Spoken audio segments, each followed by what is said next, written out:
దేవుని పరిశుద్ధ నామమునకు ఘనత మహిమ ప్రభావములు కలుగును గాక. హల్లెలూయా. మరొకసారి ఈ అనుదిన బైబిల్ ధ్యానములకు మీ అందరినీ మన రక్షకుడు ప్రభువైన యేసు క్రీస్తుల వారి పరిశుద్ధ నామములో ప్రేమతో ఆహ్వానిస్తున్నాను. ప్రియులారా, పునరుత్థానుడైన క్రీస్తు ప్రభుల వారి శక్తిని గురించి, పునరుత్థాన బలమును గురించి, పునరుత్థానం యొక్క ప్రాముఖ్యతను గురించి ధ్యానించుకుంటూ ఉన్నాం. మరి పునరుత్థానుడైనటువంటి క్రీస్తు ప్రభుల వారు మరణమును జయించి, మరణమును ఓడించి నిత్య జీవాన్ని మనకు అనుగ్రహించాడు. హల్లెలూయా. మరణము పైన దేవుడు క్రీస్తు ప్రభుల వారిని పునరుత్థానుడిగా నిలపడం ద్వారా మరణము పైన క్రీస్తు ప్రభుల వారి యొక్క శక్తిని దేవుడు మనకు ప్రత్యక్షపరిచాడు. యోహాను సువార్త 11వ అధ్యాయంలో మరి మార్తా మరియల సహోదరుడు లాజరు మరణించినప్పుడు క్రీస్తు ప్రభుల వారు ఆ పట్టణములో లేరు. అయితే ఎప్పుడైతే క్రీస్తు ప్రభుల వారికి ఆ వార్త తెలుపబడిందో, మరి ఆ వార్త తెలుపబడి 4 దినముల తర్వాత క్రీస్తు ప్రభుల వారు ఆ యొక్క బేతనియా పట్టణంలోనికి వచ్చాడు. అయితే అక్కడ ఆయన వచ్చినప్పుడు ఆ లాజరు సహోదరి అయినటువంటి మార్తా మరియలు ఎంతగానో దుఃఖపడుతూ ఉన్నారు. అయితే యోహాను సువార్త 11వ అధ్యాయము 17 నుంచి గమనిస్తే, యేసు వచ్చి అది వరకే లాజరు 4 దినములు సమాధిలో ఉండెనని తెలుసుకునెను. బేతనియా యెరూషలేమునకు సమీపమై ఉండెను, దానికి ఇంచుమించు కోసేడు దూరము. అయితే యూదులలో అనేకులు వారి సహోదరుని గూర్చి మార్తాను మరియను ఓదార్చుటకై వారి యొద్దకు వచ్చి ఉండిరి. అయితే మార్త యేసు వచ్చుచున్నాడని విని ఆయనను ఎదుర్కొన వెళ్ళెను గాని మరియా ఇంటిలో కూర్చుండి ఉండెను. మార్త యేసు ప్రభుల వారితో, ప్రభువా, నీవిక్కడ ఉండిన ఎడల నా సహోదరుడు చావకుండును అని క్రీస్తు ప్రభుల వారితో సహోదరి మార్త మాట్లాడుతూ ఉంది. ఇప్పుడైనను నీవు దేవుని ఏమడిగినను దేవుడు నీకు అనుగ్రహించునని ఎరుగుదున. నేను యేసయ్యతో మార్త అంటూ ఉంది తన సహోదరుని గురించి, అయ్యా, నీవేమడిగినా దేవుడు అనుగ్రహిస్తాడని మాకు తెలుసయ్యా అన్నప్పుడు యేసయ్య అంటూ ఉన్నాడు, నీ సహోదరుడు మరలా లేచును అని ఆమెతో చెప్పగా. హల్లెలూయా. నీ సహోదరుడు మరలా లేచును అని ఆమెతో చెప్పగా మార్త ఆయనతో, అంత్య దినమున పునరుత్థానమందు లేచునని ఎరుగుదున నేను. హల్లెలూయా. గమనించారా ప్రియులారా?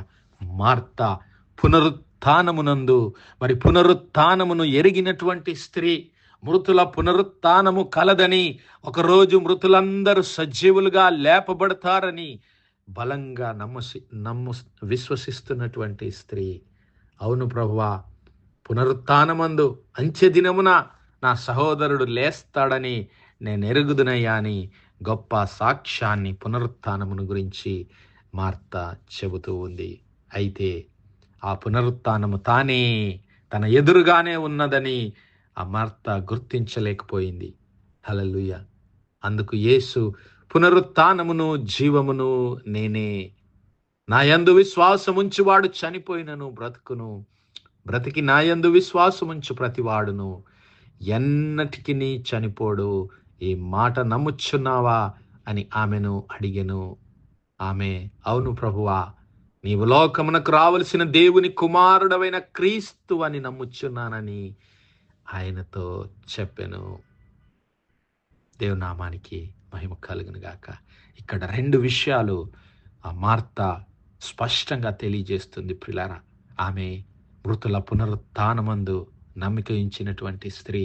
ఆమె క్రీస్తు ప్రభుల వారు సజీవుడైనటువంటి దేవుని కుమారుడని, ఈ లోకమునకు రావలసిన క్రీస్తు మెస్సయా ఆయనే అని గుర్తించినటువంటి స్త్రీ. అందుకే క్రీస్తు ప్రభుల వారు ఆమెతో స్పష్టంగా మాట్లాడుతున్నాడు. ఇదిగో నేనే పునరుత్థానమును జీవమును, నేనే. నా యందు విశ్వాసముంచువాడు చనిపోయినను బ్రతుకును, బ్రతికి నా యందు విశ్వాసముంచు ప్రతివాడు ఎన్నటికి చనిపోడు. ఆయన అంటున్నాడు, those who believe in me even though they die will live, and every one who lives and believes in me will never die. Hallelujah. బ్రతికి నా యందు విశ్వాసం ఉంచి వాడెన్నటికీ చావడు అని ఆయన సెలవిస్తున్నాడు. ఎందుకు ప్రియులారా? క్రీస్తు ప్రభుల వారు మరణించి సజీవుడిగా తిరిగి లేచాడు. లేవడమే కాదు, ఆయన నామమందు విశ్వాసముంచి ప్రతి వానికి నిత్య జీవాన్ని అనుగ్రహించడానికే ఆయన ఈ లోకానికి వచ్చాడు. ఎందుకంటే ఆయన మరి జీవాన్ని అనుగ్రహించడమే కాదు, హీ ఈజ్ ద లైఫ్. ఆయనే జీవమై ఉన్నాడు. హల్లెలూయా. ఆది యందు వాక్యం ఉండెను, వాక్యము దేవుని యొద్ద ఉండెను, వాక్యము దేవుడై ఉండెను, ఆయనలో జీవముండెను, ఆ జీవము లోకమునకు వెలుగై ఉండెను. ఇదిగో సమస్తము ఆయన మూలముగా కలిగి ఉన్నదేదియు ఆయన లేకుండా కలగలేదు. In the beginning was the word, and the word was with God, and the word was God.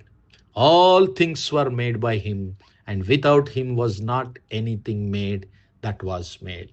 In him was life, and the life was the light of men. Hallelujah. In him was life. ఆయనలో జీవం ఉండెను. He is the life. Hallelujah. He is the life. యేసయ్య అన్నాడు కదా, I am the light of the world. నేను ఈ లోకమునకు వెలుగై ఉన్నాను అన్నాడు. కాబట్టి మరి పునరుత్థానుడిగా లేవడం మూలాన ఆయన మరణాన్ని నిరర్ధకం చేసి, ఇదిగో మరణ భయములో ఉన్నటువంటి మనలందరినీ విడిపించడానికే కదా ఆయన ఈ లోకానికి వచ్చాడని హెబ్రీ గ్రంథకర్త తెలియజేస్తూ ఉన్నాడు. మరణ భయములో ఉన్నటువంటి మనలందరినీ విడిపించడానికి మరణపు ముళ్ళు పాపము, ఆ పాపము ముళ్ళు మరణము, ఆ మరణాన్ని విరిచివేయటానికే ఆయన ఈ లోకానికి వచ్చాడు. హెబ్రీ పత్రిక 2వ అధ్యాయంలో మనం గమనిస్తే, ఇదిగో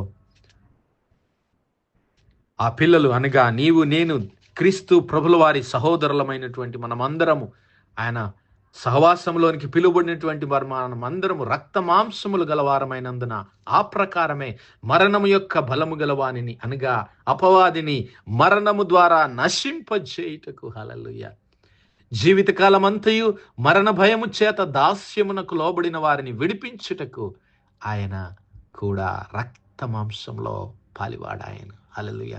మరి తిరిగి లేవడం ద్వారా మరణాన్ని జయించి ఆ యొక్క మరణపు ముళ్ళును విరిచివేశాడు. హల్లెలూయా. ఓ మరణమా నీ ముల్లెక్కడా, ఓ మరణమా నీ విజయం ఎక్కడా అని నీవు నేను ప్రశ్నించడానికి మనకు అర్హతను క్రీస్తు ప్రభుల వారు అనుగ్రహించాడు. ఒక దినం రాబోతుంది, నీవు నేను క్రీస్తు ప్రభుల వారి ధవల సింహాసనం ఎదుట నిలబడి మరి తీర్పులోనికి నీవు నేను రాకుండా నిత్య జీవంలోనికి నడిపించబడతాం. ఎందుకంటే ఇదిగో దేవుడు లోకమును ఎంతో ప్రేమించెను కాగా ఆయన తన అద్వితీయ కుమారునిగా పుట్టినటువంటి యేసు క్రీస్తు ప్రభుల వారి నామమందు విశ్వాసముంచు ప్రతివాడు నశింపక అనగా మరణమునకు అప్పగించబడకుండా నిత్య జీవం పొందటానికి దేవుడు ఆయనను అనుగ్రహించాడు. మనందరికీ రావలసినటువంటి మరణాన్ని ఆయన భరించాడు. నీకు నాకు రావలసినటువంటి శిక్ష మరణము, ఆ మరణాన్ని క్రీస్తు ప్రభుల వారు మరి అనుభవించి భరించి ఆ మరణాన్ని నిరర్ధకం చేసి నీకు నాకు దేవుని విజయాన్ని రుచి చూపించాడు. హల్లెలూయా. ప్రథమ ఫలముగా ఆయన లేచి నన్ను ఆయన మన వరసలో బ్రతికించడానికి ఆయన మరి 2వ రాకడలో ప్రత్యక్షం కాబోతున్నాడు. హల్లెలూయా. మరి మొదటి యోహాను పత్రిక 5వ అధ్యాయం 10 నుంచి గమనిస్తే, దేవుని కుమారుని యందు విశ్వాసముంచువాడు తనలోనే ఈ సాక్ష్యము కలిగి ఉన్నాడు. దేవుని నమ్మనివాడు ఆయన తన కుమారుని గురించి ఇచ్చిన సాక్ష్యం నమ్మలేదు గనుక అతడు దేవుని అబద్ధికుడుగా చేసిన వాడే. ఆ సాక్ష్యం ఏమిటి అంటే, దేవుడు మనకు నిత్య జీవమును దయచేసెను. హల్లెలూయా. ఈ జీవము ఆయన కుమారుడైనటువంటి క్రీస్తు ప్రభుల వారి అందున్నది. దేవుని కుమారుని అంగీకరించువాడు జీవము గలవాడు, దేవుని కుమారుని అంగీకరింపనివాడు జీవము లేనివాడే. హల్లెలూయా. హల్లెలూయా. ఆయన మరి ఏ విధంగా క్రీస్తు ప్రభుల వారు మరణాన్ని జయించి పునరుత్థానుడుగా సజీవుడుగా లేచాడో, ఆయన నామమందు విశ్వాసముంచి మనందరికి కూడా ఆయన రాకడలో నీవు నేను ఆయనను చూస్తాము. ఆయన వలె నీవు నేను మహిమ శరీరములుగా, మహిమ స్వరూపులముగా మార్చబడతాం. క్రీస్తు ప్రభుల వారి సహవాసంలోనికి నీవు నేను చేర్చుకోబడతాం. మరి నా సహోదరుడా, నా సహోదరి, దేవుడు వాగ్దానం చేశాడు. ప్రవక్త అయినటువంటి యెషయా ద్వారా దేవుడు వాగ్దానం చేశాడు. ఇదిగో ఒక దినం రాబోతూ ఉంది, ఈ యొక్క సియోను పర్వతం మీద మరణాన్ని కొట్టివేస్తాను, ఇంకెన్నటికీ ఉండకుండా మరణాన్ని కొట్టివేస్తానని దేవుడు వాగ్దానం చేశాడు. యెషయా గ్రంథం 25వ అధ్యాయం 6 నుంచి గమనిస్తే, ఈ పర్వతము మీద సైన్యములకు అధిపతియగు యెహోవా సమస్త జనముల నిమిత్తము క్రొవ్విన వాటితో విందు చేయును, మడ్డి మీదనున్న ద్రాక్షారసముతో విందు చేయును, మూలుగు గల క్రొవ్విన వాటితో విందు చేయును, మడ్డి మీది నిర్మలమైన ద్రాక్షారసముతో విందు చేయును, సమస్త జనముల ముఖములను కప్పుచున్న ముసుకును, సమస్త జనముల మీద పరచబడిన తెరను, మరణమనే తెరను ఈ పర్వతము మీద ఆయన తీసివేయును, మరెన్నడును ఉండకుండా మరణమును ఆయన మృంగివేయును. ప్రభువైన యెహోవా ప్రతి వాని ముఖము మీది బాష్ప బిందువులను తుడిచివేయును, భూమి మీద నుండి తన జనుల నిందను తీసివేయును. ఈలాగున జరుగునని యెహోవా సెలవిచ్చినాడు. హల్లెలూయా. ఆయన వాగ్దానం చేసిన మాదిరిగా సియోను పర్వతము మీద, కలువరి కొండపైన, కలువరి శిలువలో ఆ యేసు క్రీస్తు ప్రభుల వారు మరి ఎన్నటికీ ఉండకుండా మరణాన్ని తీసివేశాడు, కొట్టివేశాడు. నీకు నాకు మరి నిత్య జీవాన్ని అనుగ్రహించడానికి పునరుత్థానుడిగా తిరిగి ఆయన ప్రత్యక్షమైనాడు. ఆ పునరుత్థానుడైన క్రీస్తు ప్రభుల వారు అనుగ్రహించేటటువంటి ఆ నూతన జీవము, నూతన బలము, నూతన శక్తిని పొందుకొని మరణ భయము లేకుండా మరి మరణాన్ని ఆయన వలె మనము కూడా జయించడానికి సిద్ధపడదాం. దేవుడు అట్టి కృప, అట్టి నిత్య జీవము మనందరి జీవితాల్లో, మనందరి కుటుంబాల్లో అనుగ్రహించును గాక. ఆమేన్, ఆమేన్, ఆమేన్. ప్రార్థించుకుందాం. హల్లెలూయా, హల్లెలూయా, హల్లెలూయా, హల్లెలూయా. స్తోత్రము, స్తోత్రము, స్తోత్రము, స్తోత్రములు తండ్రి. అత్యంత కృపాభరితుడువు, అత్యున్నత సింహాసనంపై ఆసీనుడమైన మా ప్రియ పరలోకపు తండ్రి, ఇచ్చమగలిగిన మా దేవ, సైన్యములకు అధిపతివాగు మా యెహోవా తండ్రి, కృపా కనికరములు గల మా ప్రభా, సూర్యోదయం మొదలుకొని ఇంత మట్టుకు మా తండ్రి మీ చల్లరెక్కలీడని భద్రపరిచి అయా మరొకసారి మీ ప్రియ కుమారుడు మా ప్రభువైన యేసు క్రీస్తుల వారి పరిశుద్ధ నామములో దేవా మీ కృపా సన్నిధానంలో ప్రార్థించడానికి సజీవ లెక్కలు ఉంచారయా. మీకు స్తుతులు, స్తోత్రాలు. దినమెల్లా మీ యొక్క పరిశుద్ధాత్మ సహాయం, నడిపింపు, ఆదరణ, సహవాసాన్ని మాకు ఇచ్చిన దేవా మీకు స్తుతులు, స్తోత్రాలు. అవును మా ప్రభా, మీ ప్రియ కుమారుడు, మా రక్షకుడు, పునరుత్థానుడైన యేసు క్రీస్తు ప్రభుల వారు మరి ఆయన మాకు వాగ్దానం చేసిన మాదిరిగా పునరుత్థానమును, జీవమును నేనే అని ఆయన పలికినటువంటి ఆ వాగ్దానం, ఆ లేఖనములు మేము గ్రహించి క్రీస్తు ప్రభుల వారి నామమందు విశ్వాసం ఉంచి ఆ నిత్య జీవములో, మీ నిత్య రాజ్యంలో మేమందరం పాలిభాగస్తులమై కృప వాళ్ళ ప్రతి ఒక్కరికి దయచేయమని వేడుకుంటున్నాం. కనికరం గల మా తండ్రి, ఈ వర్తమానాలు వినిచ్చిన మా ప్రియ బిడ్డల కుటుంబాలన్నింటినీ జ్ఞాపకం చేసుకునండి అయ్యా. మీ శాంతి, మీ సమాధానములు బిడ్డల గృహంలో దయచేయమని వేడుకుంటున్నాం అయ్యా. అనారోగ్యంతో ఉన్న బిడ్డలను, ఆసుపత్రి పడకల మీద ఉన్నటువంటి బిడ్డలను యేసయ్యా మీ గాయపడిన హస్తము చేత ముట్టి సంపూర్ణ స్వస్థత, ఆరోగ్యం, బలమును, విడుదల దయచేయమని వేడుకుంటున్నాం. మా యవన బిడ్డలను జ్ఞాపకం చేసుకునండి తండ్రి. మీ యొక్క పరిశుద్ధాత్మ అభిషేకము, జ్ఞానము, మీ పునరుత్థాన బలమును, శక్తిని బిడ్డలకు అనుగ్రహించమని వేడుకుంటున్నాం. అలాగే మా తండ్రి, దేశ విదేశాల్లో ఉద్యోగాల నిమిత్తం, చదువుల నిమిత్తం ఉన్న మా ప్రియ కుటుంబాలన్నింటినీ మీరు దీవించండి, ఆశీర్వదించండి. మరి ప్రత్యేకంగా ఉద్యోగాల కొరకు, వీసాల కొరకు ఎదురు చూస్తున్నటువంటి బిడ్డలు, నిరాశలో, నిస్పృహలో, కృంగి విరిగి నలిగిన హృదయంతో అయా మీ సన్నిధానంలో మిమ్మల్ని వెతుకుతున్నటువంటి బిడ్డలకు మీ దర్శనం అనుగ్రహించి మీ పునరుత్థాన బలముని, శక్తిని బిడ్డలకు దయచేయమని సమస్త మహిమ, ఘనత, ప్రభావాలు మీ నామానికే చెల్లిస్తూ మా ప్రభును, మీ ప్రియ కుమారుడు, మా రక్షకుడైన యేసు క్రీస్తుల వారి పరిశుద్ధ నామమున ప్రార్థించి వేడుకుంటున్నాం మా పరలోకపు తండ్రి. Amen, amen, amen. God bless you all. Praise the Lord. Shalom.